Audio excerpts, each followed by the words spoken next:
Assalamualaikum warahmatullahi wabarakatuh. Perkenalkan, saya Intan Aziz, mahasiswa profesi dokter, Fakultas Kedokteran UIN Syarif Hidayatullah, tahun 2015. Pada kesempatan kali ini saya akan menyampaikan beberapa hal mengenai informasi yang baru saya dapatkan, yaitu bekam dalam perspektif Islam dan medis. Langsung saja kita mulai. Assalamualaikum warahmatullahi wabarakatuh. Innal hamdalillah nahmaduhu wa nastaghfiruhu wa na'udzubillahi min syururi anfusina wa min sayyiati a'malina. May yahdihillahu fala hadiyalah wa may yudlilhu fala hadiyalah. Asyhadu alla ilaha illallah wa asyhadu anna Muhammadar Rasulullah amma ba'du. Awalan hayya bina naskuru bi azza wa jalla allazi atqana nikmatan katsiratan hatta anastati'a an najtima fi hadzal makan fi hadza sa'ah al-mubarakah insyaallah. Asaniya salawat wassalam ala habibina Rasulullah Muhammad sallallahu alaihi wasallam.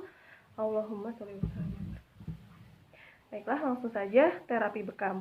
Terapi bekam atau dalam bahasa Arab disebut al-hijamah dan di bahasa Inggris disebut cupping terapi merupakan pengobatan yang sudah ada sejak zaman Rasulullah dulu, atau bahkan sejak 3000 tahun sebelum Masehi.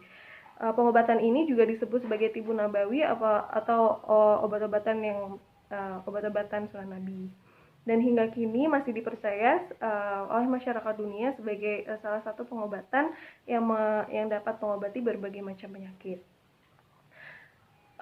Dari sudut pandang Islam, saya dapatkan terdapat beberapa hadis sahih yang menyebutkan mengenai terapi bekam ini.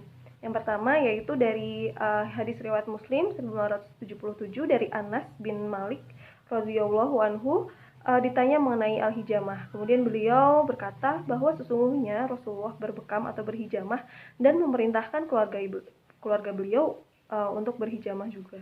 Rasulullah bersabda, qala inna afdhala ma tadawaitum bihil hijamah, yang artinya sebaik-baik pengobatan yang kalian lakukan adalah dengan hijamah atau dengan bekam tadi.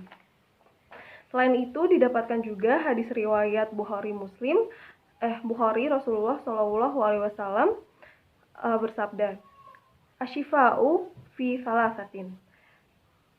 Jadi kesembuhan itu berada pada 3 hal.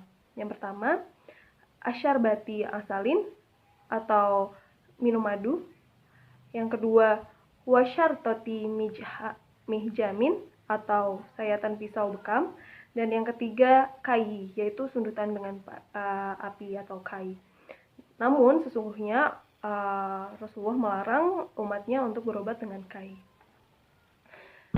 Baiklah, tadi sudah saya paparkan dua hadis riwayat Bukhari dan Muslim yang sudah kita bahas, yaitu bekam memang merupakan suatu sunnah Nabi yang bisa digunakan untuk mengobati penyakit.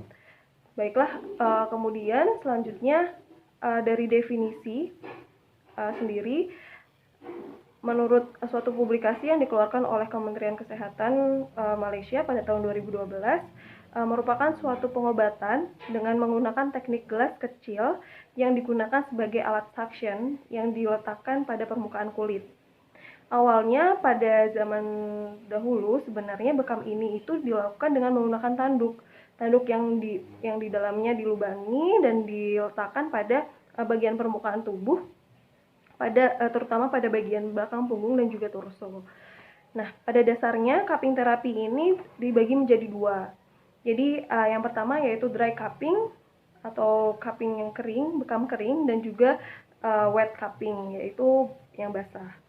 Jadi bedanya apa? Jadi dry cupping itu yang dilakukan tanpa menginsisi permukaan kulit, jadi tidak ada darah yang keluar. Sedangkan wet cupping yaitu yang dilakukan dengan menginsisi permukaan kulit sehingga tubuh mengeluarkan darah, yang dipercaya masyarakat bahwa darah itu mengandung toksin atau racun-racun yang ada di dalam tubuh.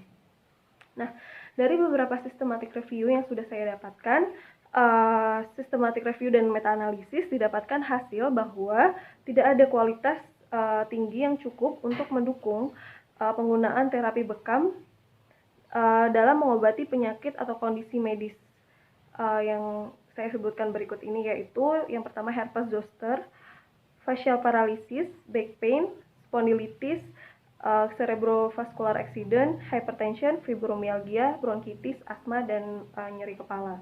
Namun, ternyata terapi bekam ini diketahui memiliki bukti yang cukup tinggi untuk menunjukkan efektivitasnya terhadap pengobatan kondisi medis tertentu, terutama pada kondisi yang berhubungan dengan rasa nyeri atau rasa sakit.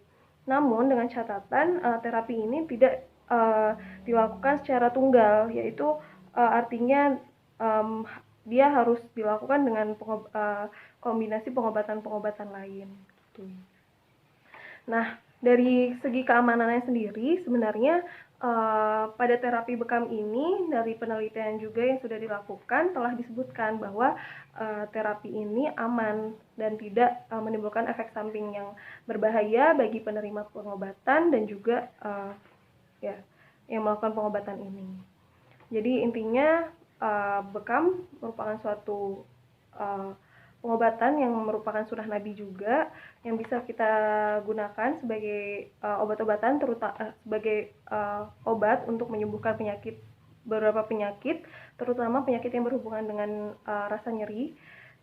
Namun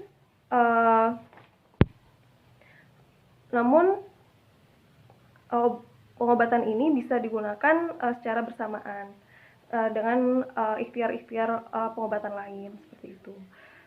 Sekian dari saya, semoga dapat diambil manfaatnya oleh teman-teman sekalian.